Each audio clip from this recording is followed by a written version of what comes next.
Hello again, everyone, and welcome to a very special edition of Ariel Helwani Meets. I, of course, am Ariel Helwani, and you know this man.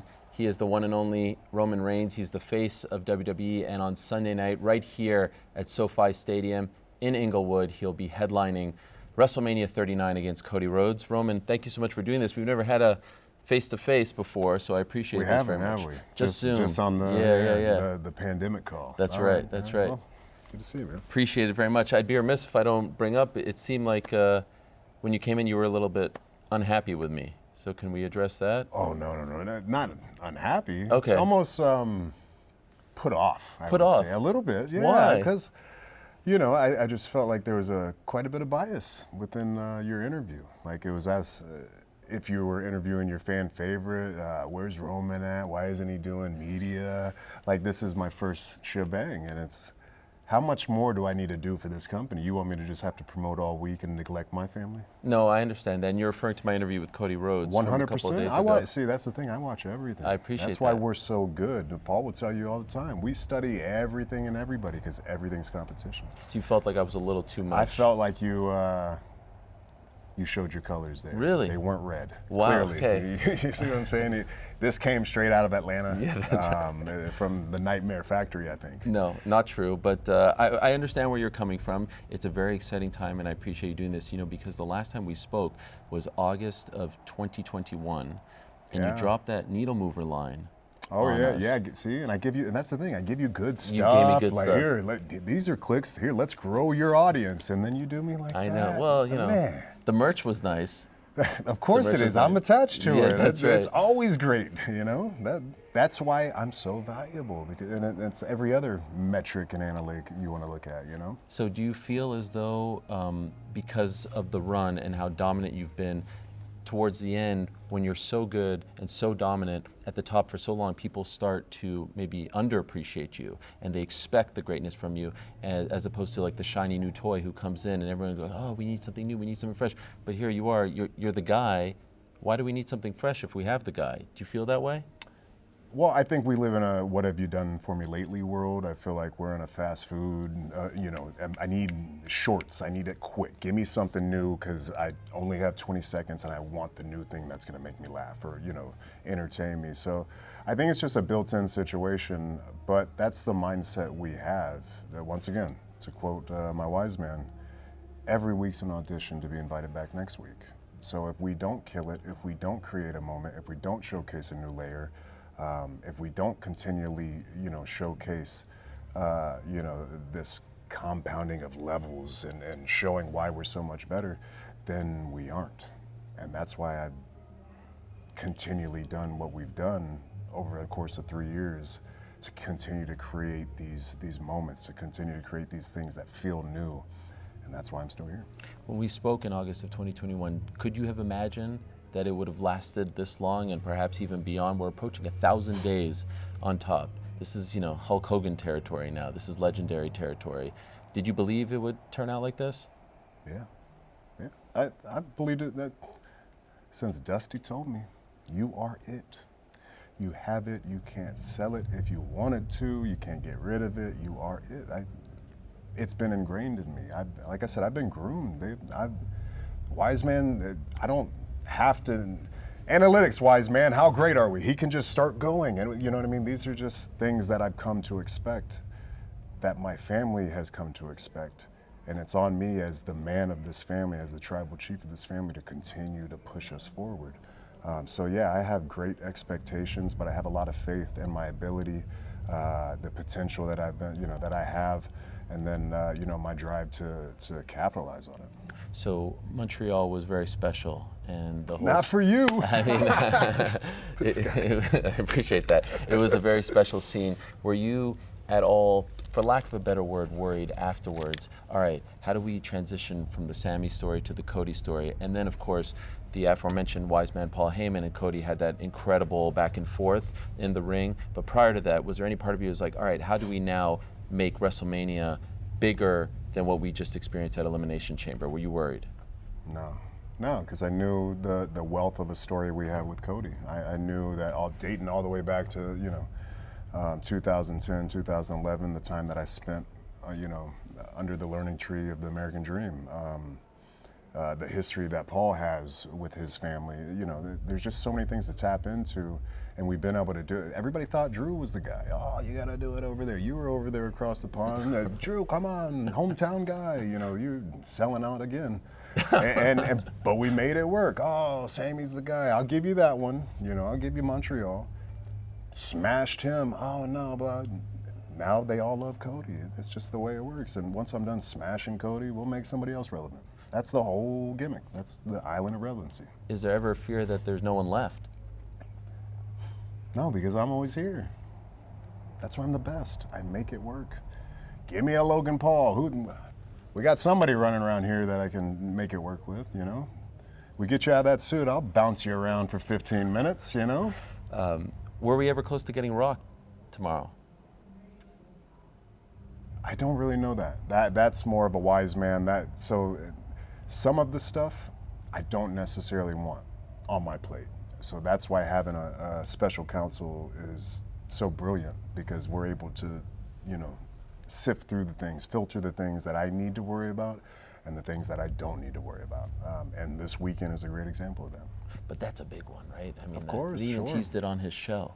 Sure. Well, he's a smart businessman. He Right. knows what he's doing. Yeah. And so there was never a part of me who's like, we need to figure this out. It's LA. I mean, it seemed like we've been talking about this for 2 years.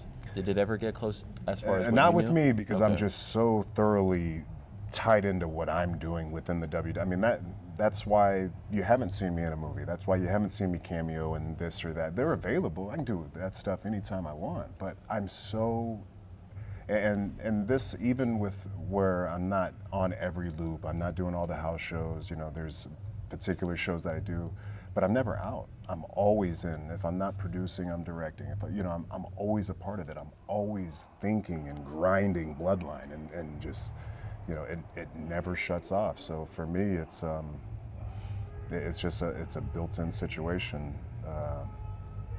Yeah. I know you don't think I give you credit. Can I give you some credit? A lot of credit. If it's gonna be, It's sincere. if It's very sincere. There's not a mask on this one. No, okay? there's All not. right. This is very sincere. Okay, go ahead. So we've seen over the past 2+ decades, right, who have been the top dogs. We had Austin, we had Rock, we had Cena, and then probably you, right? It went in that order. Sure. I would. Maybe you can throw Brock in there too. Brock, of course, yes. What's the big difference, including Brock, between you and all of those guys? The big difference is, in my opinion, you brought other people along with you, right? The main event on Saturday involves your family, the Usos. The tag titles, in my opinion, this is the most important tag title match or tag match at WrestleMania since WrestleMania 1 with Mr. T and Hulk Hogan. In large part because they're tied to you, right? What you've done with Paul, amazing. Solo, amazing. Sammy this past year because of you. And so that, to me, they were all lone wolves in many respects. You've made an entire faction, for lack of a better word. You deserve a lot of credit for that, and I don't know if you get that credit.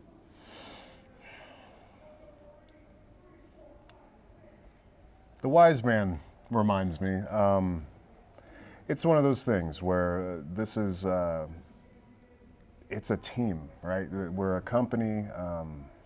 There's this crazy inner competition that's always going on, but at the end of the day, we're a team. So I just want to do what's best for the team, and to be the only guy being raised up just didn't feel right to me. So to me, the quickest way to do that was to link up with the people that I know best, the people that we don't even have to look at each other. We don't have to talk. We just know. It's like Shining. We've been together so long. There's so much chemistry there.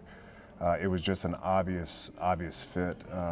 And then we went to work. You find the people you can trust. You find the people you can rely on.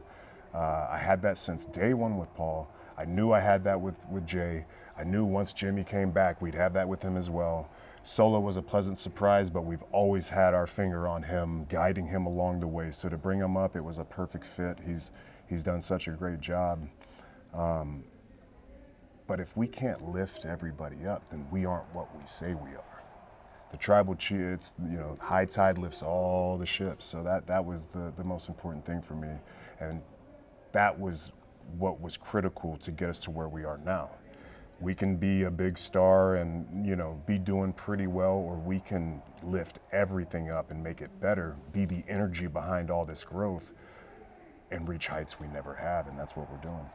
I don't know why it has stuck with me so much, but that video of you walking outside in March of 2020 when you told us that you weren't going to go to WrestleMania because it was the beginning of the pandemic, right? Yeah, yeah. There was something about that video that was just very real, and you were telling us outside, you know this one I'm talking about? You were on a walk. On a weekend like this, third WrestleMania in a row, as the champ, headlining once again, sold out SoFi. Do you ever think back to that? Do you ever take a step back? I know there's so much going on and be like, man, all of this could have gone in a different direction.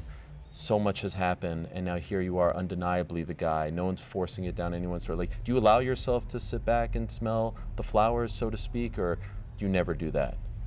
But that's the thing, it's not, you know, you think about it, you understand it, but you don't really bask in it. You don't allow yourself to get comfortable with it. You don't allow yourself to like stay in that moment. I want to create the moment. I want to complete that moment. I want to move on to the next. Okay. It's a weird thing. So, and it might be a problem one day of never being content. This thing that we men struggle with, finding satisfaction. What is happiness?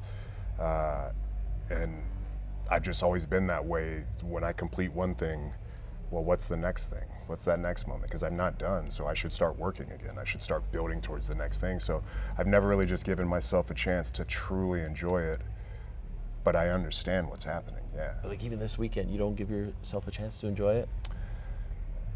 I'll probably share a moment with my cousins. You know, there'll probably be a good, tight, long hug for us to just all together understand what we've done this weekend.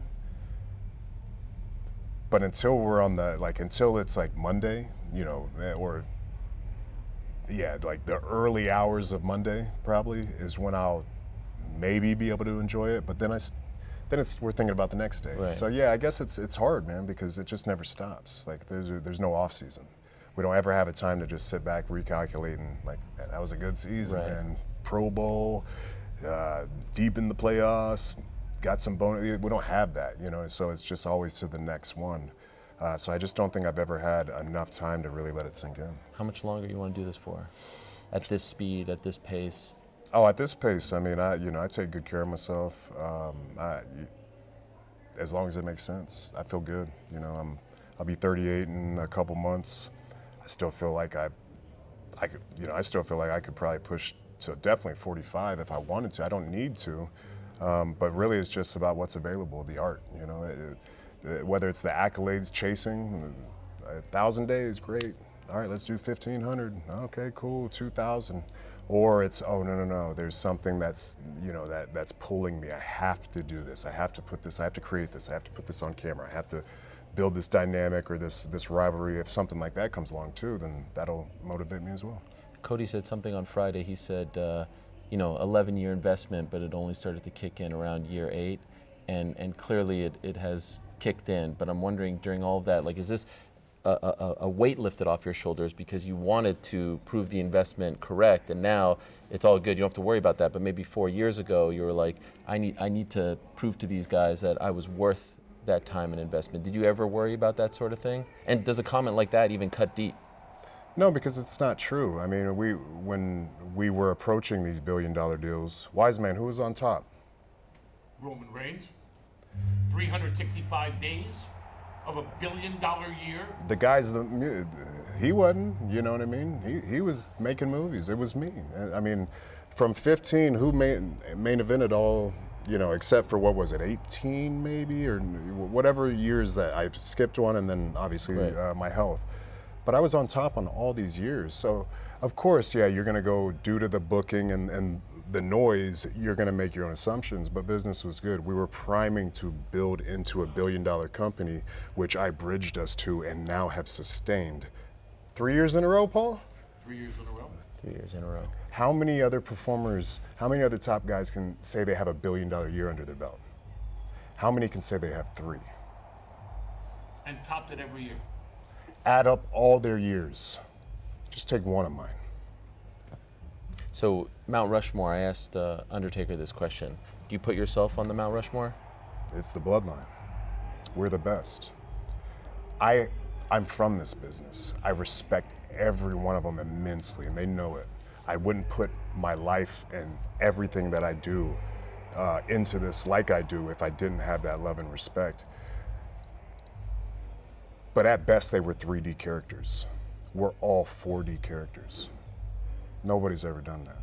Nobody has the amount of layered characters that we have. And that's just the art form I'm talking about. All the business backs that too. So untouchable. Everybody, this is a proud, subjective situation. Everybody can, make their claim for theirs, but I'm at the point where I don't feel like I need to make any claims. It is what it is. When people say, "Oh, he has to lose to this guy because he has to lose in Cardiff, he has to lose in Montreal, he's got," does that annoy you? No, that means I'm doing my job.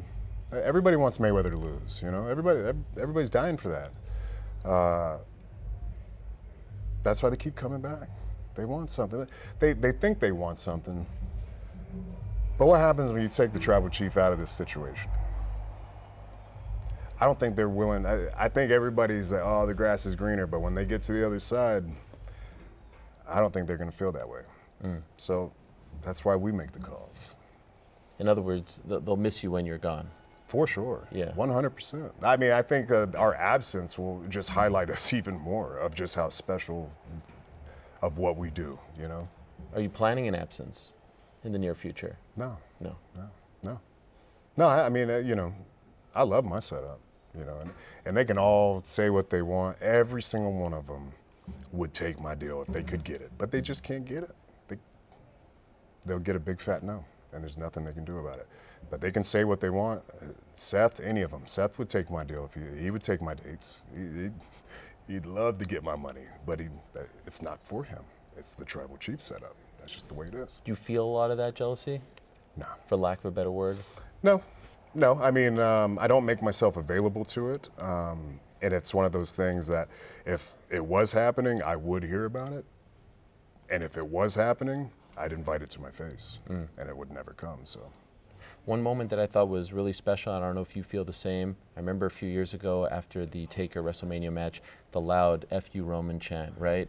And I don't know if that came from a place of respect. In Montreal, heard the same chant, F you Roman, for a very long time. Felt like it came from a place of respect. It was a different kind of F you Roman chant, which to me showed your maturation and your longevity and your evolution. Did you feel the same way? Do you understand what I'm saying? It felt like two very different chants, it's right? a different temperature in the room. Yeah, I mean, especially towards me, but also it was the night after, obviously, so we didn't have a Taker that night. So there was no like happy endings or Right. hope at the at the end there.